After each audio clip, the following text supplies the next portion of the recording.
Thank you. All right. You like beer? Three Amigos. I was reading some stuff about this, and it appears that people didn't like the film because they thought it was racially inappropriate. What? Back then? Way back What? then in Oh my 1986. Yeah, There was nothing racially inappropriate about it. Come on. that was. I wasn't even going to make the. Oh, yeah. Go ahead. Go ahead. I must be on a delay or something. Sorry. No, I thought they were funny in the setting, but I didn't think they were insensitive at all. I thought they were. I think they're honoring the culture pretty well. Like, I'll show you what some people had to say, but we're gonna.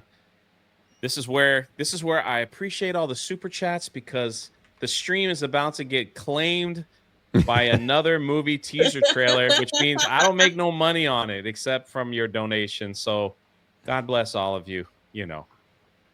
Does Jay know his mic works without yelling? No, Michael, I don't. All right. Oracle of Doom says, all hail the almighty chat. May they live forever. Oh, look at this guy. Pretty awesome. Three Amigos, everyone. Man, Orion. Who did we lose Orion to? Dude, yeah. I want to say Warner Brothers. This is the kind of question that Tom would know the answer to immediately. We lost Orion.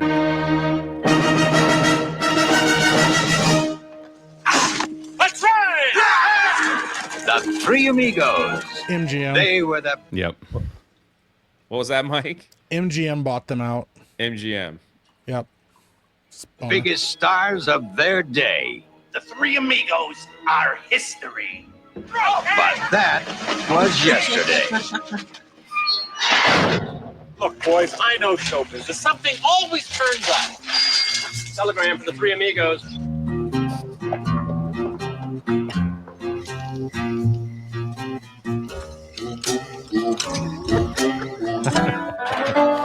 Come with me where moonbeams paint the sky.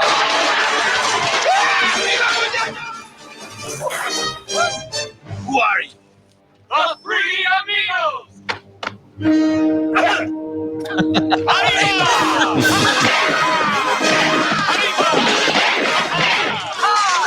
I like this guy. They are funny guys. Let's kill one of them. Steve Martin.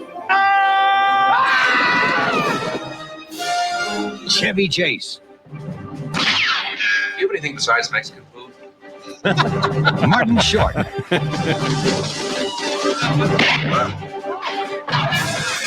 The Three Amigos. Throw down your gun! Not you, Dusty! Sorry! You're so brave. Three Amigos. I'll come back one day. Why?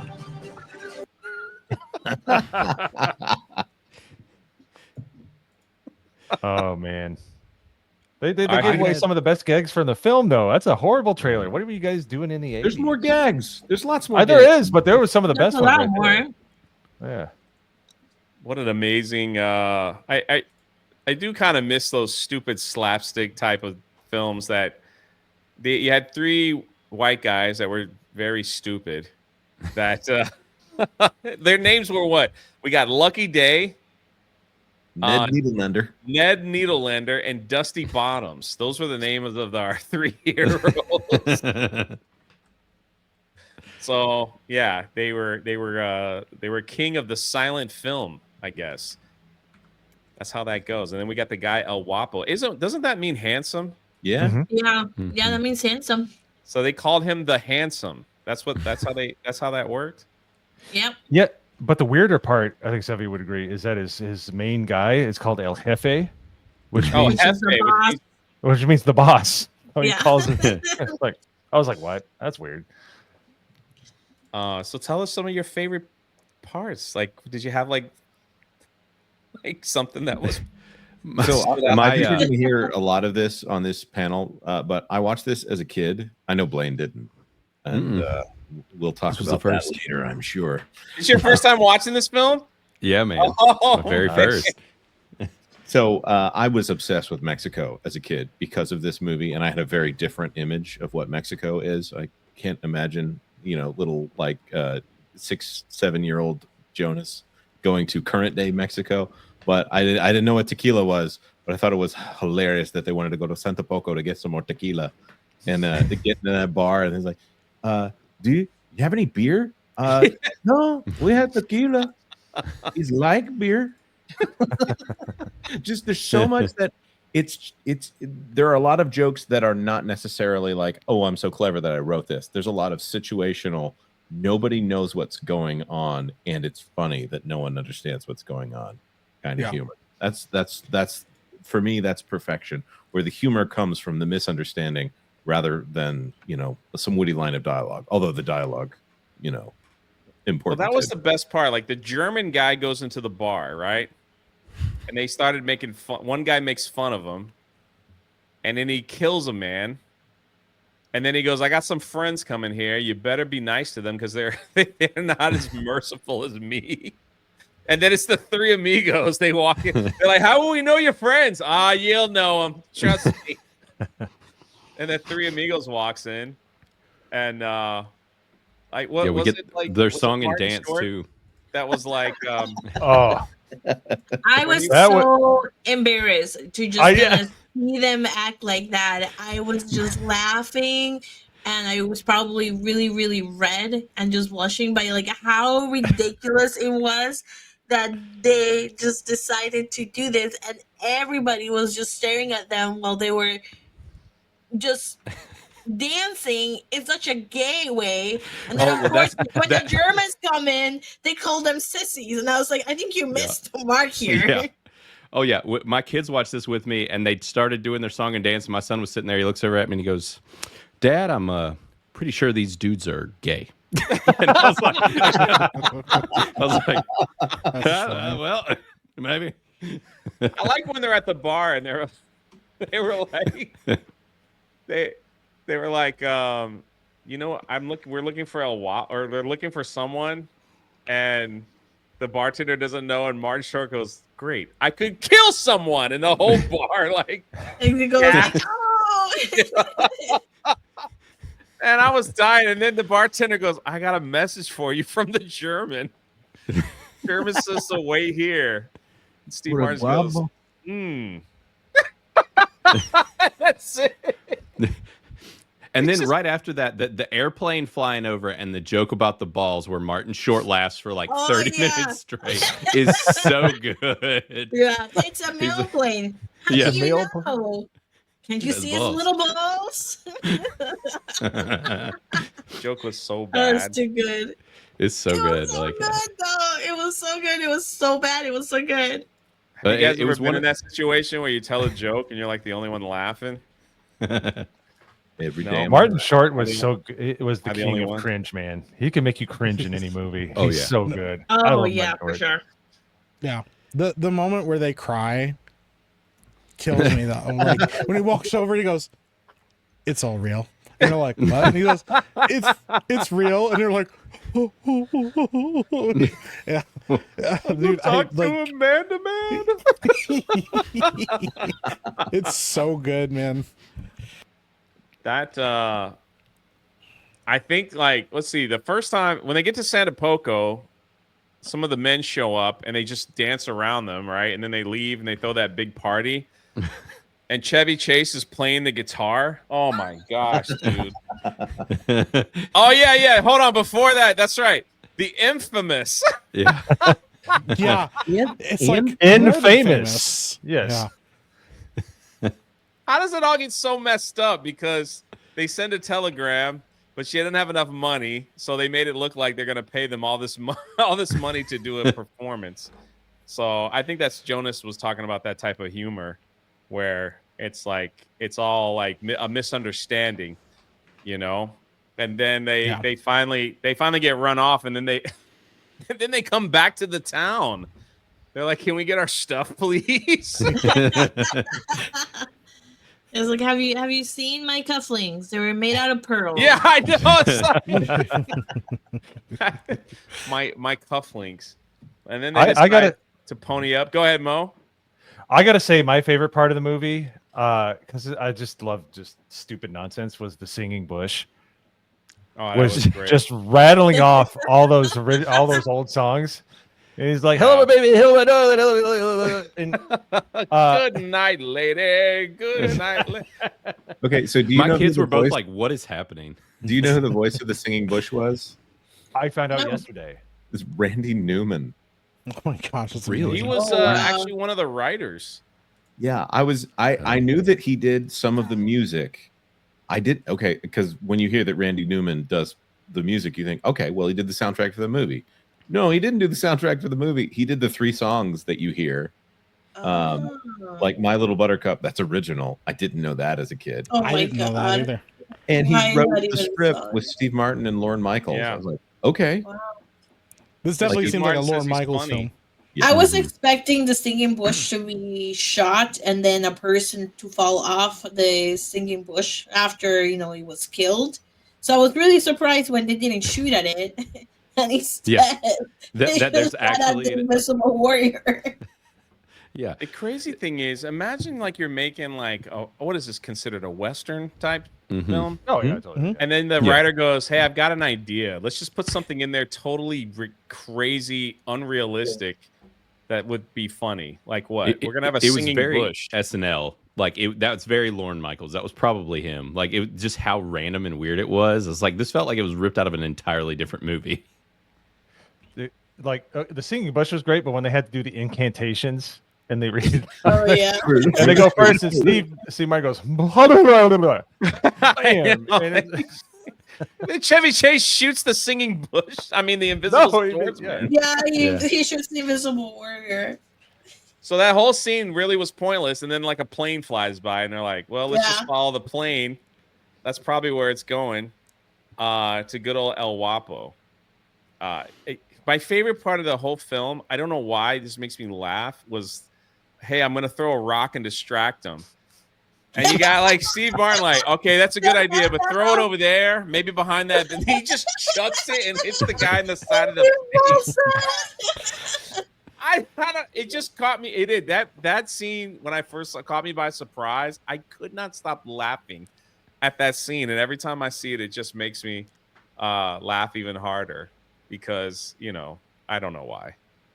But I really like when they were saying that it was raining American men, and then the guy falls off. He falls from the sky. Yeah. Gringos are falling from the sky. Isn't that what he said? Yeah. Yeah, gringos. Yeah. El Guapo. That was kind of a funny moment too. It's like it was his birthday, and they got him a sweater for the middle of like. The sweater was so bad. It seemed like everybody. My kid was like, "That's actually a surprisingly well-made sweater." I was just like, "What?" All right, I guess we got sweater appreciation around this household. I guess I don't know. I gotta say, yeah, go ahead. It seemed like the other soldiers did not like the fact that he gave him a sweater, because when he opened the present as a sweater, everybody just looked away. It's like, oh no, oh no. Hey man, it's a sweater. And then he goes like, Guapo and Jefe were hilarious. Would you say I have a plethora? It's like such a random. It's like a random scene, and they're like, "Yeah, you have a plethora." It's like everybody knew what that word meant. After that, like people in the chat, what's a plethora, Jay? It means an abundance, does it not? Did I get that wrong? No, you're right. That's what it means. I feel like I know what it means after watching the movie. Yeah. Yeah, and then Chevy Chase is in disguise. Oh my god! He's like, "I know these guys. Like, I know my own family." He's like, "Hey, Paco. Hey." It's like together we did something to the horses that you can't say on YouTube. Trim the hedges. And we rode the women. Yeah. I was really surprised that he went along with that. It's like, yep, that's what we did to the horses. Yep, that's what we did. Of course. Those are some great scenes. And then of course then you had the gunfight with Martin Short because they recognized him as a movie star. And then they had to fly the airplane back. And did you guys like Blaine? Since your first time watching, did you figure out what they were going to do at the end by the time it got there? I kept wondering. I was just like, where is this headed? Like, how are they going to deal with this problem? These idiots, like, which I had no idea about the plot at all. It was actually a pleasure to actually figure out what this movie was actually about after hearing about it for so many years, because it's a fairly clever plot. And then it was funny because somebody, after I dropped my review, one of the comments was like, when you realize that the plot for Galaxy Quest is the same as this movie, I was like, holy crap. Oh, they're is the it same really? movie. Yeah, and a little bit of Tropic Thunder too. Yeah, I was gonna say Right. Tropic Thunder. Yeah, Tropic Thunder, A Bug's Life is actually very similar to this plot as well. There is a ton of movies that borrow from this plot. There's a plethora of movies. Plethora. Some might say. You even know what a plethora Hold on, means? man. Galaxy Quest? Yeah. A bunch of actors are pulled into a situation that they don't okay. I'm thinking of like the sewing part at the end. I'm like, right. No, not the so like the wind They're sewing woman. mines to the back of the ship. Anyways. Man, I guess I didn't even think about that. You're right. They're weirdly similar. A little bit of The Man Who Knew Too Little. Dude, that's one of my favorite. Oh, that movie's awesome. I haven't seen that movie in years. It's so underrated. But let's go into a little bit of, let's see, the some trivia tidbits of the Three Amigos. We're talking about Fiddler on the Roof now. Tibia. Trivia tidbits about the Three Amigos. Whenever there's injustice, we'll be there. What a great thing. Anyway, I love the fact that they're just wearing mariachi costumes the entire time too. Totally ridiculous. A bunch of white guys standing around in mariachi gear. I can't stand all these ads. Anyway, Steve Martin was inspired by Disneyland performers.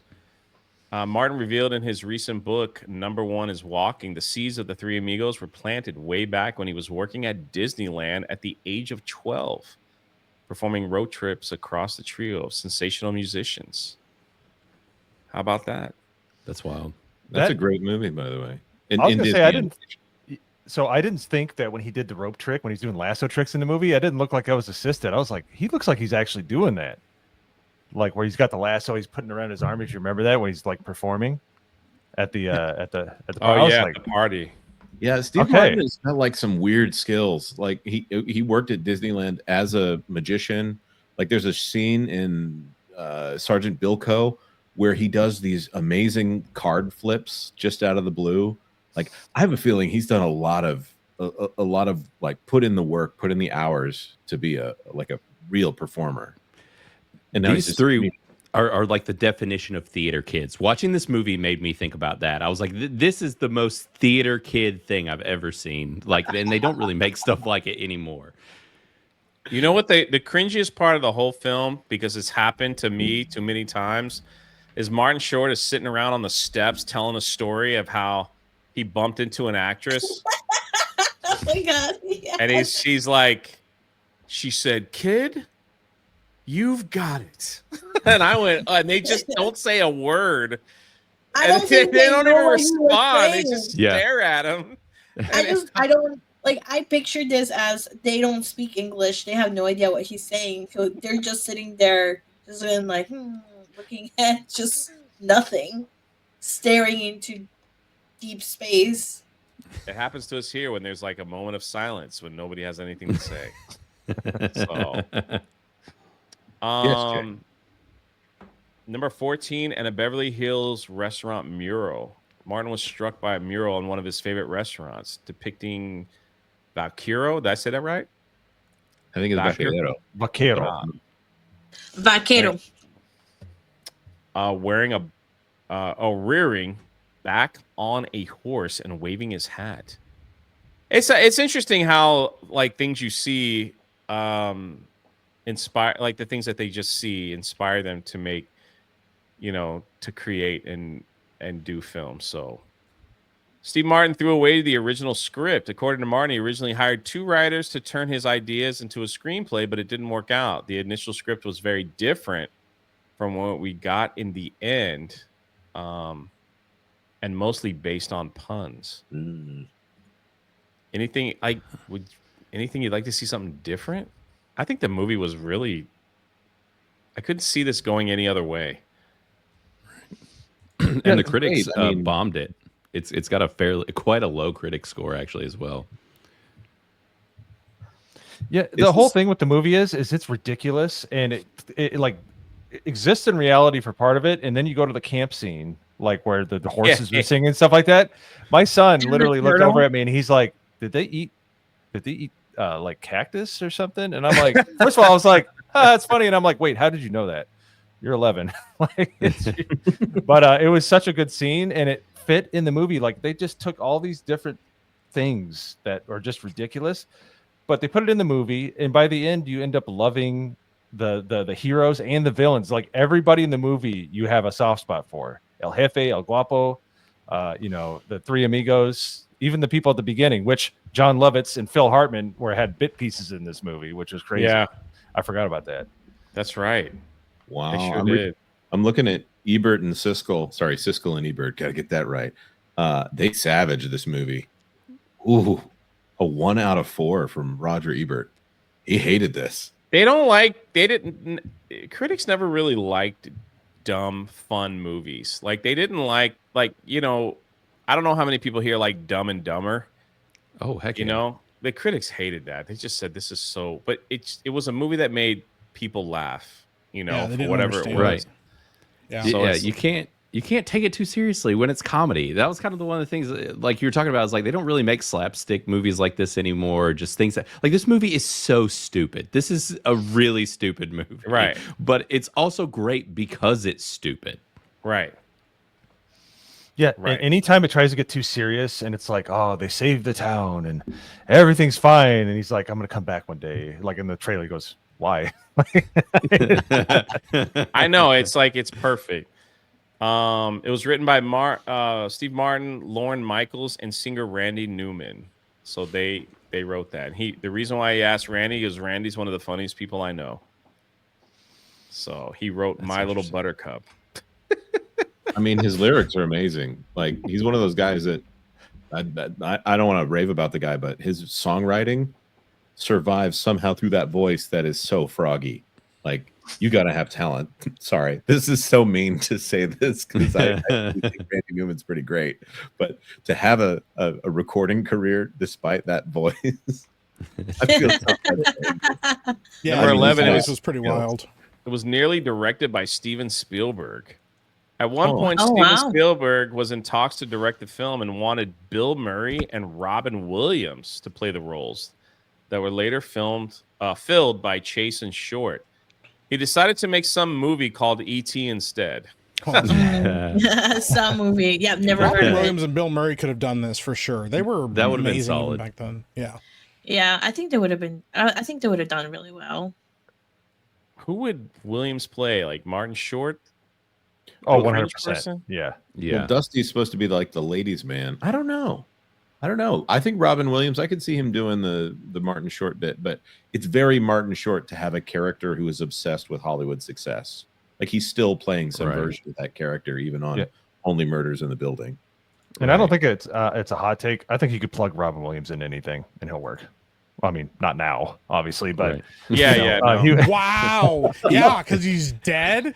Oh my gosh! Too soon, you douche. That's wild. He's just like, well, you can't put him in any movies now. It's like make it sound like he fell off or something as an actor. He's dead.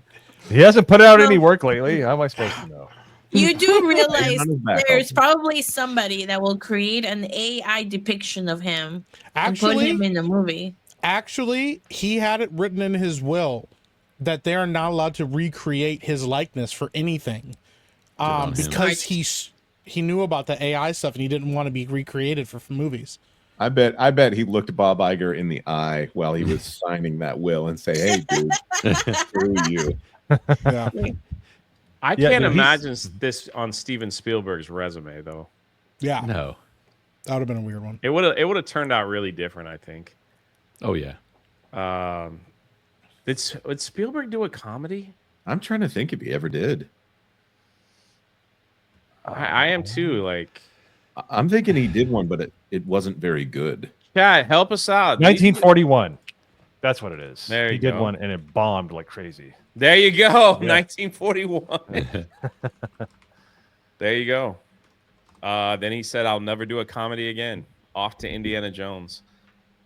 So, Bill, I'm just trying to think, like that one scene with Chevy Chase when the girl's talking to him and she's like, "Do you have a girlfriend?" He's like, "Nah." She's like, "Do you want to kiss me?" And he's like, "Ah, sure." He's playing the guitar. Yeah, she's like, you can do it on the veranda. He's like, I'll do it on the lips. Yeah, he's like, I prefer the lips. See, that is funny. And that's when he was peak Chevy Chase. That was before it got a little too old. You know, that was when it was still like he still had that charisma before it got a little too annoying, because he did get more annoying with his Chevy Chase-isms. Like Fletch Lives is just one of the worst movies ever because he goes too hard into it. But I thought he was great. I did see Fletch. I never saw Fletch Lived because of everyone said it's just not worth watching. So yeah, Chevy Chase is weird because in the right vehicles, yeah, he's hilarious. But man, if you put him in the wrong movies, he is insufferable. Yeah. That's true. Really bad. Number 10, John Landis directed a movie while on trial. For involuntary manslaughter. Wow. The Three Amigos was ultimately helmed by Blues Brothers John Landis, who at the time of making the film was on trial for involuntary manslaughter following the tragic deaths on the set of the Twilight Zone movie. According to Landis, all his post-production work had to be done at night because he was in court during the day. Yeah, this is well, so that whole thing with Twilight Zone, there was a helicopter that got a little too close, and I think that was on Landis, and there were two people on set that got stuck in a car and drove immediately very far away, probably to Europe, and got away from that production until everything died down. That was I've heard that, at least. It was Frank Marshall and Kathleen Kennedy ducked out of there real quick and left. Really? Yeah. Ooh. I didn't know Kennedy had anything to do with that. Wow. If it had anything to do with Amblin or Frank Marshall, it did. Yeah, it was crazy. It was Vic Morrow and two kids, dude. It was brutal. Like, jeez. Not to get too graphic, the helicopter landed on top of them and drowned them? I've actually hit them in the neck, and then things were separated at the neck. No, so this was back when HBO would show, like, had a show called Autopsy, and they would show, like, they would tell you about like crazy crimes and stuff like that. But this was in it, and they showed the footage, and I was like, oh, I'm not ready for this. But what happened was, I'm not going to get graphic. It's just the helicopter was tethered down to like a part in the lake. It was supposed to be a helicopter that crashed in a lake or something, or in the ocean.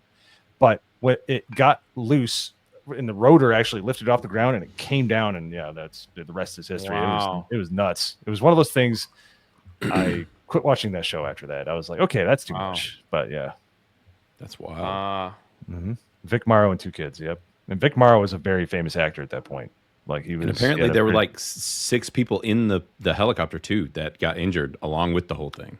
Oh, what? I didn't realize that. That's crazy. That's what it says online. Yeah, I'm looking through it. Yeah, and apparently the director also had violated some laws for like kids working and like their safety laws and stuff like that. Yeah, California's labor laws. Yeah, so that was another reason. So what happened to John Landis? Anything? They found him. Stopped. They found him not guilty. Not guilty of involuntary manslaughter. Okay. Correct. I mean, because his career was hot. I mean, he was the director of Blues Brothers, directed, Three Amigos, Coming to America, American Werewolf in London. Oh, there's something else that was huge. Coming to America was a really good movie. That movie made me laugh. So he got busted for negligence. Okay. According to the chat. Man, that's a crazy. I don't remember too much of the Twilight film. I think it was like a movie that was broken up into like 6 parts or 4 parts or something. Was it like short movies in a movie? Was that the Twilight Zone film? It was supposed to emulate the Twilight Zone show. Yeah, they're trying to keep it close to the format of the original show. But yeah. That's nuts. Because John Landis is like probably the best comedic director that's ever lived. I know I'm putting that out there, but he's made so many good, like great movies, like where he is like the Blues Brothers, the Three Amigos. Trading Places, which is one of my favorite comedies of all time. That is a great movie. He did Trading Places, huh? Dude, Trading Places is you want to talk about peak 80s. That's definitely not family friendly, but it's so hilarious. And he does a great job of kind of sprinkling in dramatic like stakes and stuff like that into a hilarious movie. So but yeah, he really messed up on this. And by watching the Three Amigos, that horse trap, I was like, that can't be legal. Like when those horses go in the water, I'm like, that's crazy. So yeah, they won't do that anymore, right? It's like CGI stuff. So also shout out to the 600 plus people that are watching and all the people donating. We're going to get to your super chats right after this, and then we're going to get into our Criticless scores. And we're going to show all of yours. I saw on the Three Amigos on Criticless, so many of you in the past 2 days posted your review for this movie, and I'm going to pull them all up, and we're going to go through them as well.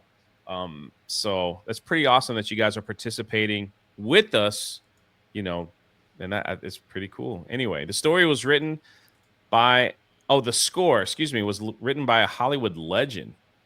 Landis used a personal connection to hire composer Elmer Bernstein. Bernstein? Which one is it? I go, it's Bernstein. It depends if it was before the Mandela effect or not. Yeah. When the did Oscar winner gave us classic scores like To Kill a Mockingbird and The Magnificent Seven, and then they're like, here, do the Three Amigos. It is a great score. That's funny. Yeah, people don't. I know people do, but if you have a great score, can elevate your film to like heights it might not ever see if it didn't have a score. So, like, I don't know if I would still talk about like Tron Legacy if it wasn't for that Daft Punk soundtrack, which is so good. For real, that soundtrack is one of the best soundtracks of all time. Yeah. It facts. Yeah, bro, I like Transformers, the first movie score. I thought that was freaking awesome. Yeah, it has a great score. Yeah, I don't know about it almost makes you forget about the trauma. I saw that one. No, the first one, the first live action Transformers. Oh, thought that score was fantastic. It was. It was. Private chat messages. All right. Oh, you don't have to worry about it. It was stuff about Twilight Zone. The bartender was played by comedian Fred Asparagus. He was great. Let's play the clip. Yeah. Well, so long as we've got some time to kill, I think I'll have a beer. We don't have no beer, just tequila. What's tequila? Yeah, it's like beer. Is it fattening? Fattening? I gotta pause it because of YouTube. Fattening. Fattening? It's nothing like beer. I was laughing so hard. Yeah, tequila is nothing like beer. What the heck? Like, why is this Forget question? It. If like beer, we'll have some. 3 tequilas. Sure, amigos. Enjoy yourselves. Don't get into trouble. Try not to get into too much troubles, okay? I loved it. I love it. Oh man! All right, wait. Thank you. They're all staring at him like waiting for like something to happen. Oh god, this party's so funny. I love this. When it like hits him. Yeah. First of all, how does Chevy Chase get his foot up on the bar? Is it him or is it Yeah, Chevy Chase gets his foot up on the bar backwards. It's freaking crazy. So, I mean, look at that. How do you get your foot up on the bar like that? That's an odd taste. It's probably watered down. Yeah, there you go. Can't show too much. Probably watered down. Screen will get taken down, but yeah, that's pretty good. Chase is a tall dude. He's like 6'4". Yeah. Yeah. Martin used his dog's name for the Invisible Swordsman chant. Oh, I gotta play some of this. I'm sorry, it's just too funny. Yes, please. If the stream stops or shuts down, you guys were a great chat, and thank you for all the super chat love. I'll try to fire one up just to finish. What's up? Hey, Odin's in the chat. What's up, brother? Hey, yo. Hey, Get Odin on. Odin. I gotta get you on one of these shows, man. We'll talk about. He was saying he wanted to Avatar, come on. So your favorite movie. I was just reading an article from Odin on geeksandgamers.com. Yeah, did a great job with the Captain America. Yeah, he did for sure. She'll be coming round the mountain, she'll be coming round the mountain, she'll be coming round the mountain when she comes. She'll be riding 6 white horses when she comes. She'll be riding 6 white horses when she comes. Every time they showed the so good. I kept trying to find out what Kristen was. Excuse me, are you the singing bush?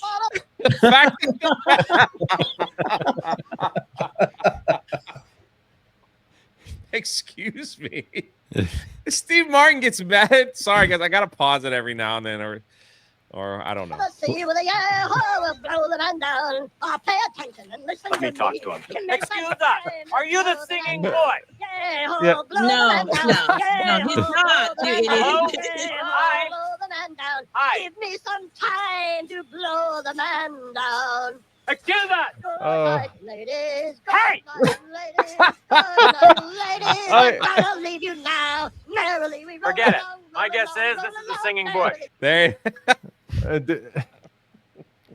I hate that dumb crap. Just makes me laugh so hard. I totally forgot that was in the movie. I haven't seen it in so long, and my son and I were howling watching that part. It was so good.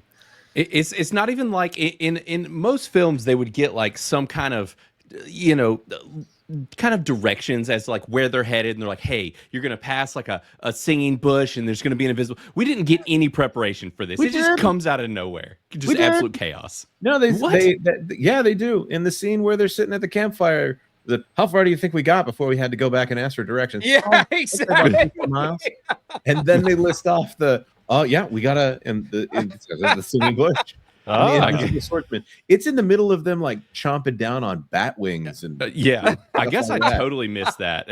Which that scene in itself also a bit jarring. Like my kids were cracking me up. They were just like, look at this sky behind them. They were like, they're definitely on a set here. They're not in the real world here. I was like, yeah, well, it was a different time. All right, we'll keep going. Let's go summon the invisible swords. Some of the invisible swords.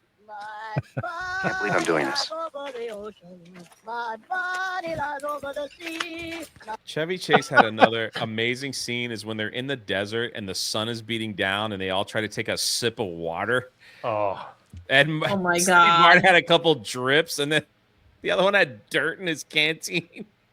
He had freaking Chevy Chase drinking a gallon of water, and then he throws the water bottle on the ground. Sorry, that was funny. Let me see here. We each have to fire one shot in the air, say the magic chant, and the invisible swordsman will appear. Chip, chip, chip, chip, chip, chip, chip, chip, chip, chip. Nani! Oh, that's the first. Nani. Look at Jay. Hey, I'm gonna pull this super chat up real quick. This is awesome. Since the show started, I've watched a bunch of movies I haven't seen in years. So thank you. Exploring Criticless has been so fun. Thank you. Cheers to you, Blaine. Look at that. Thanks, Look at buddy. that. And when Blaine makes $1 billion, I hope he remembers us little people on this show. That's all I'm saying. I got you guys. Another free shirt coming, Mo. Be excited. That's right. Yay! I hope so. I've got my eyes on stuff. Party, party, party, party, party, party. He said he was that's the dog's name. The singing. I just love how the bush is still going.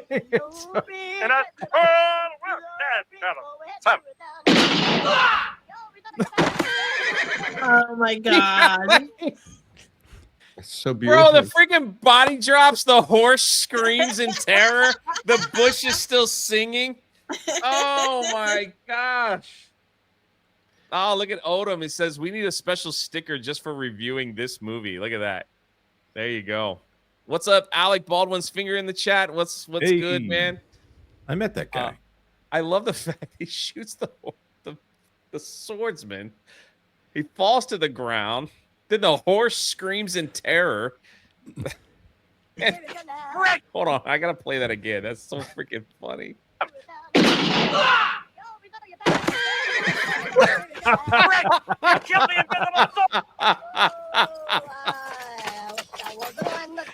So I want to know how they did that. That's impressive. I was thinking the same thing. Green screen, maybe? Did they have green screens back then? Oh, not like that. Not like No, that. they had something under the ground that they there was something under. They How was I supposed to know where he was? We were supposed to fire up. We both fired up. It's like living with a 6-year-old. The bush is still going. It's so good. Oh, my good friend Sotico's in the chat. What's up, brother? Thanks for stopping by, man. 613 people here. Thank you so much. Look at all the love, the super chat love. You guys are the best. That's awesome. We're gonna go through every single one of them after we get through this movie. Sam Kinison had a cameo that was cut. Could you imagine Sam Kinison? If you don't know that comedian, my gosh. That would have been so good, dude. No longer with us, but he was he in Waterboy? Was Sam Kinison in Waterboy? Oh no, he was. No, not Waterboy. Oh my gosh, the Back to School, right? Yep. He was one of the teachers in Back to School. So he's like a screaming comedian that was not very politically correct. So I can't imagine what scene. I'd love to see if there was a video of that. That'd be wild. He was a savage mountain man wearing chicken bones who gets shot by Chase's character Dusty. Wow. Interesting. El Guapo was played by the acclaimed filmmaker Alfonso Areu. Did I say that correctly? Arau? Am I echoing? No. You did for a second there. Here's the sweater scene. We have myself, Heffy. and the rest of the boys. 15. Got you this gift. Pochita! The fact that he's been hanging up there for like 20 minutes, like just watching and smiling.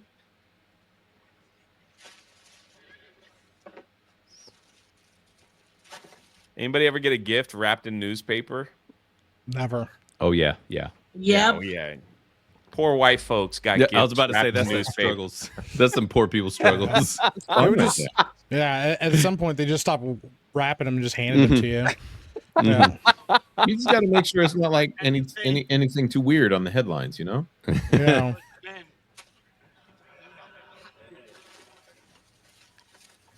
The chair stuck to his butt for some reason. It's a sweater. It's a sweater. I love how excited he is. Like he's so happy about the sweater. Hey, all right. It's so Not weird. just white folks, poor folks too. All right, go ahead. No, I'm saying like all the unusual like coherence with all the group. He loves all of his people. Like he like him and El Jefe get along, and like everybody else like it seems like he runs a good gig there, aside from ravaging all the villages around him. But he seems like a good boss. On the roof. Yeah, he just straight murdered that dude on the roof. Just shot him with the sniper rifle. He should have held his hat higher. Right. Well, no, because that's Paco, and you said that when he was going around saying that he knew everybody, he mentioned Paco was there. No, Chevy Chase asked what his name was, and Chevy Chase said his name, right? Then he goes, "I'm Paco." No, he said he's Jose. Oh yeah, Jose. That's right. That's right. Oh, Paco was there, wasn't he? I wonder if it was the same guy. It would fit perfectly if that's what it was. Number 4, behind the scenes prank was recycled for Saturday Night Live. Originally, the three stars were going to wear their Amigos costume to the film's premiere. But then the plan was scrapped. Martin and Chase joked that they shouldn't tell Short, who would look like an idiot at the screening. While they didn't go through with the prank, the idea eventually was used on a bit for Saturday Night Live. I won't play that, but so they used Chevy Chase as a bit. And that is not the original costume. It looks like they just found something. That cummerbund, is that what that's called? Yes, it that is. Thing is like really high. That's funny. So here it is. Landis defense attorney blasted the movie's racism stereotypes. The Three Amigos has been criticized in recent years for its problematic stereotypes. But this complaint was made back in 1986 as well, not just by critics, by Landis's lawyer. I'm not going to pronounce his name, who said that the plot involved these dumb Mexicans bringing in gringos to save them from vicious Mexicans who are all dirty. That's a quote. That wasn't me. Please don't clip it out and say that's what I was like saying. It was a quote. It was 1916, and they showed like the values of Mexican culture. All the whole village stays together. Even the villains are family, and they get along. Like I was watching the entire movie. I was like, I have no issue with what's going on here. That's like, it's the white people were dirty in the damn bar too. Like, give it a break. Yeah, everybody. They're up in like dirt and sand and stuff. I mean, like constantly. What do you expect? Yeah, and it's all to serve the Three Amigos look even more ridiculous. Bro. So, it's kind of like that Arrested Development thing where the main characters are saying things that don't quite fit, but the joke is kind of on them for not understanding what's going on. Like the three white guys in mariachi costumes, to me, or the fact that they're supposed to be. If you watch that silent film, all of the main characters that are good people are white, except for the one guy who's the leader of the villains, and it is like the most caricatured. Like it looks like he's wearing a prosthetic face, like just monstrous thing. But once you get to Santa Poco, like all of them seem to be pretty naive on the good guy side. And okay, what are you gonna have? Like really nice layered villains in your Three Amigos comedy over there? I don't know. This to me. I'm glad it doesn't stick. Yeah, it's a stretch. And yes, believe it or not, if people don't understand what's going on in certain countries, they are kind of naive as to what is happening. You ever see the movie The Gods Must Be Crazy?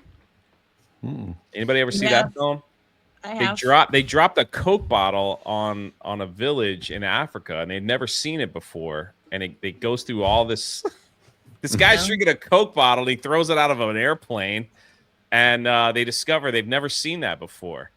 So, and listen, like when I was living in Haiti, doing like work over there, a lot of times the Haitian people would ask me, they're like, we hear that when you come to America that they give you bars of gold and a house to live in if you can make it. They literally believe that. And I kept saying, that's not true.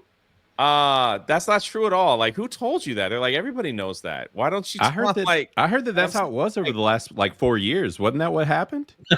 Yeah, right? That's what I heard. Like, I'm like, that ain't true. Like, I don't know where you're hearing that, but that's not true. But it's like that a lot. When I visited a few other countries too, they asked questions about America, and I'm like, where do y'all hear this stuff from? So. Jay the Destroyer of Dreams. Yeah, that's me. So probably heard it from their uncle that works at Nintendo. I like being naive on certain things. I can see how that would work, But an episode of the movie Three Amigos showed up in an episode of The Sopranos. There it is on the back screen. When are you going to play that one on the stream? No, I'm not going to play that one. Tony beats up Christopher in the movie. He's watching the Three Amigos. So there's that. Number one, Chris Hemsworth suggested the possibility of a remake with Chris Evans and Robert Downey Jr. There was a time when the MCU was at its peak where it maybe could have worked, but now it's a day late and a dollar short, guys. Wow. Well, to be honest, defend like 2/3 of that. Like Chris Evans is not funny at all, but Robert Downey Jr. can be funny, and Chris Hemsworth is legitimately hilarious sometimes. Yeah, he has great comedic timing. Yeah, he does. Yep. I agree with Blaine. I think if they did this like after the first Avengers, it probably would be kind of funny because all you've seen them in is Iron Man, Captain America, and Thor for 10 years, you know?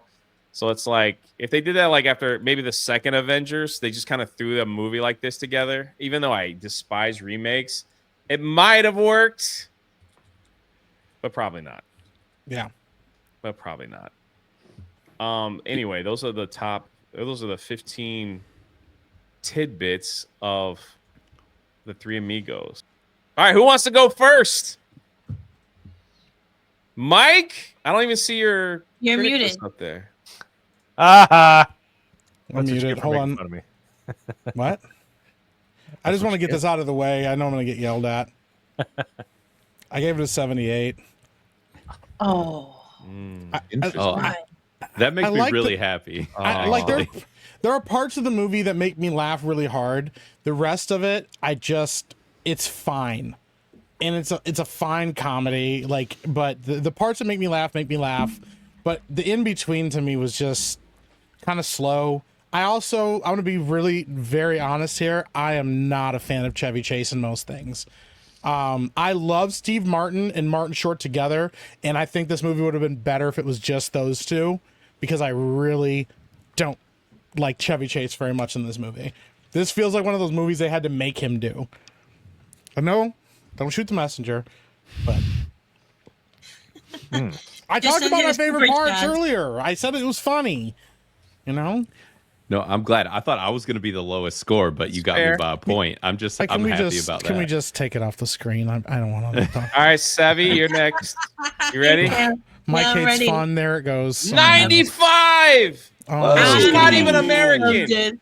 I loved it. It was, well, I am American. I just happen to be Colombian. I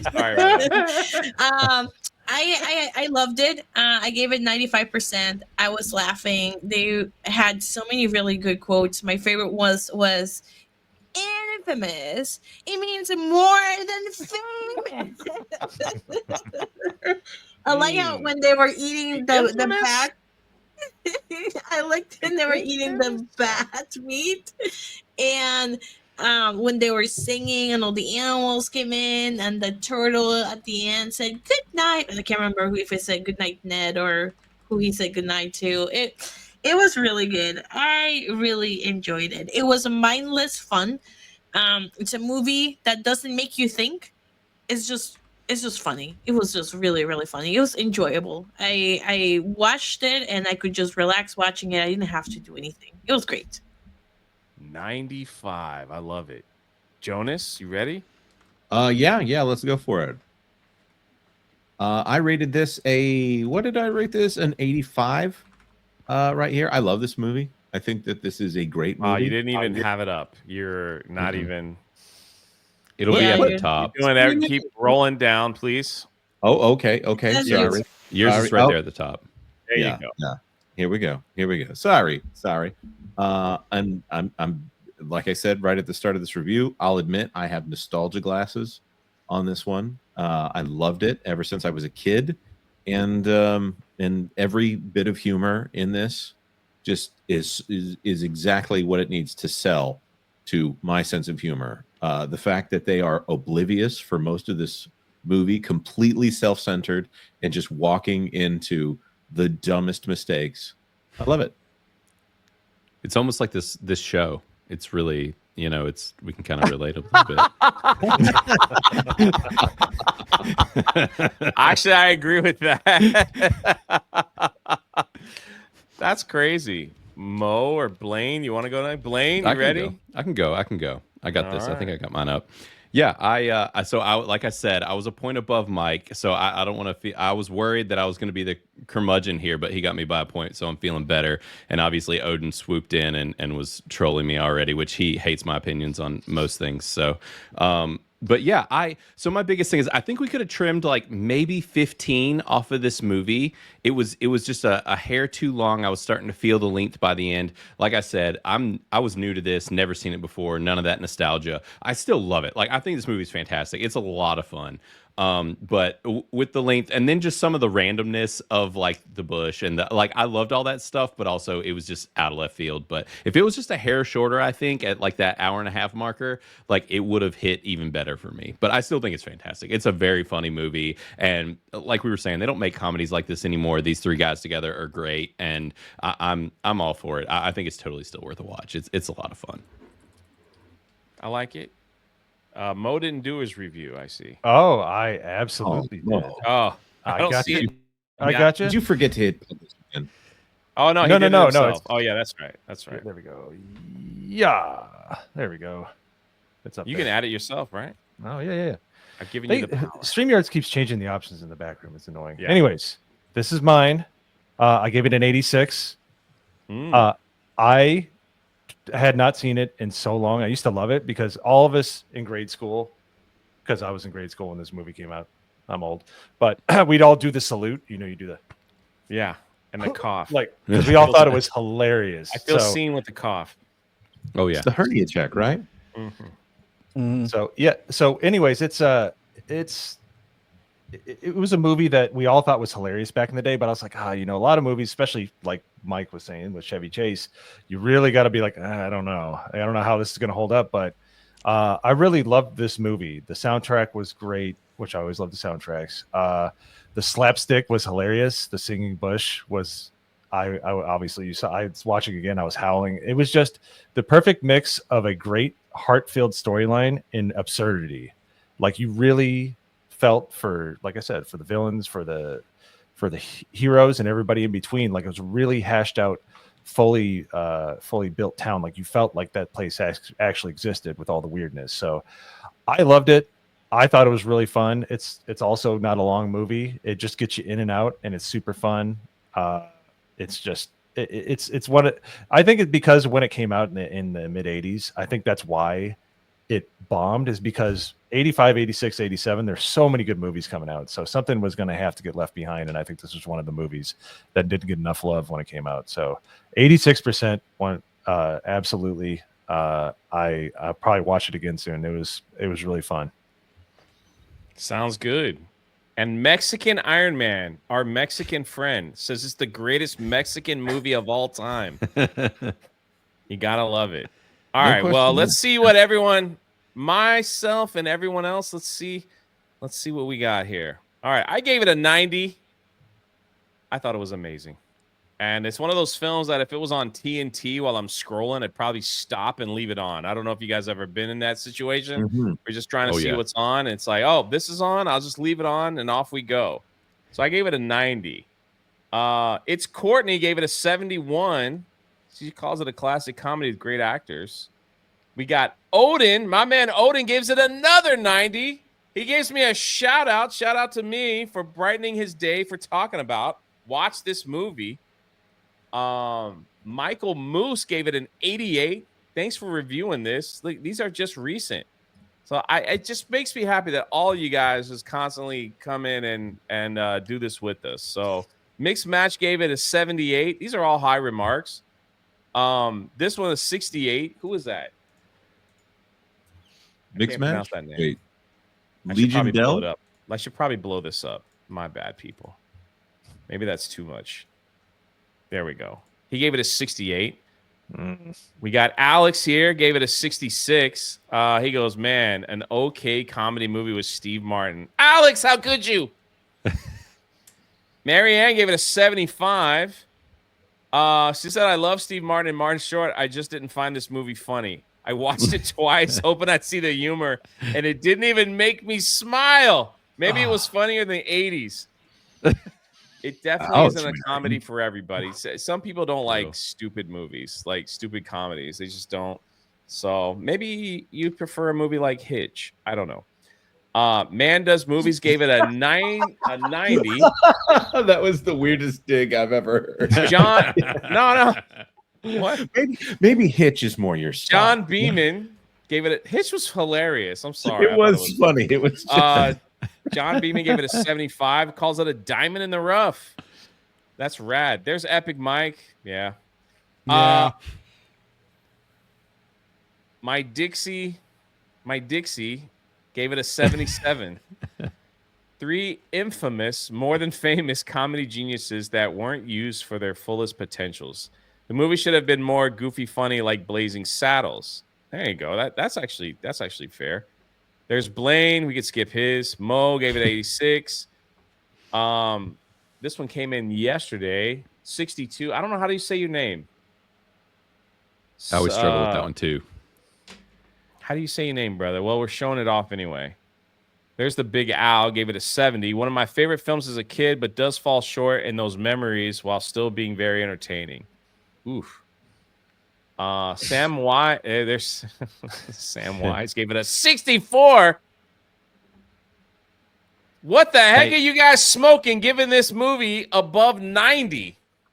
Wow. Oh, and look at Samwise real quick. If y'all see the lightning bolt, just so everybody knows, that lightning bolt is our equivalent of the blue check mark. So, and the more of those we have, we're talking about doing a verified score with just our verified users. So, just a little Criticless shout out there, but we're talking about that in the background. Wait, how come I don't have a lightning bolt? You have the megaphone. It's part of the. Is it the same thing? Yeah. No, the megaphone's just content creator. Yeah, there's a little lightning bolt and a megaphone. Man. No, you Can I have a have lightning it bolt too. next to my megaphone. do a double. It only shows once. It only shows once. Can I just have a crown? Yeah, Nobody that's else right. asked Can I for just one. say greatest Criticless person ever? Yeah, I just want a crown. Look at Maybe my if man. you get about 5,000 reviews. Exactly. I still have to crack 200 followers, but we're working on it. Corn Boy gave it an 85. I love it. We got an 80. Risk It gave it an 83. This is from the watch party last night. You guys are awesome. Look at that. A 95. Nick gave it an 80. Do you have anything besides Mexican food? Dusty Bottoms, Chevy Chase. That's great. War Machine, who gifted 5 memberships over here, gave it an 88. I've only seen bits and pieces of the Three Amigos when I was on TV, but I figured I'd buy the Blu-ray last week. It was totally worth it. I wonder if they have anything extra in the Blu-ray. Banjo Sandwich gave it a 90. Chelsea gave it a 90. You guys like this guy? A freaking 100. Holy crap. Savage. Really like that film. Ferguson gave it a 93. There's Sevy. We went through her. She gave it a 95. Fear the Tardo, a 65. Tardo give 2 nubs up. Tardo.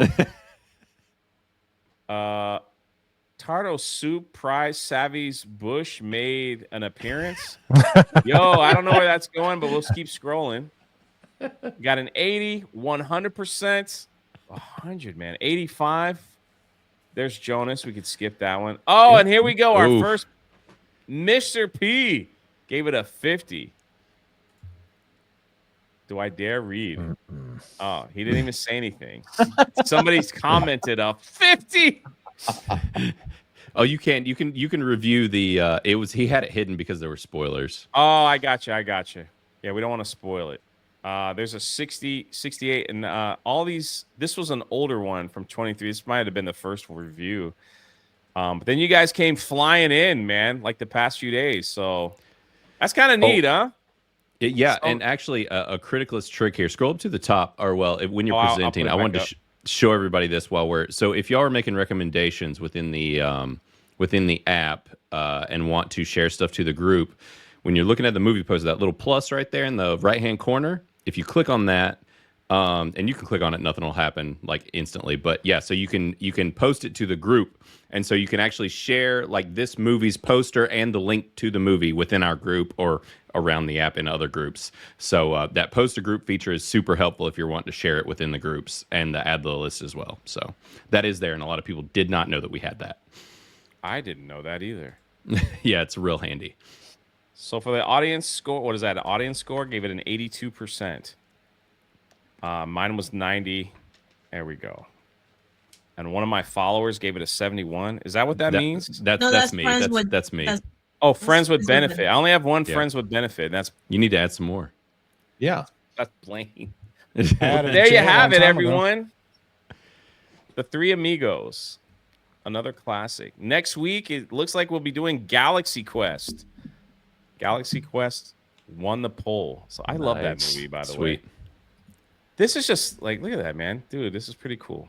That's awesome. I like how it's all set up. Yeah, see, I got a megaphone, no lightning bolt. I don't know. Listen, hey, you want to throw me a few bones? Like maybe I can throw you a lightning bolt. You know what I'm saying? I mean, you got to. I'm doing a whole show dedicated to your website. You know, Got him.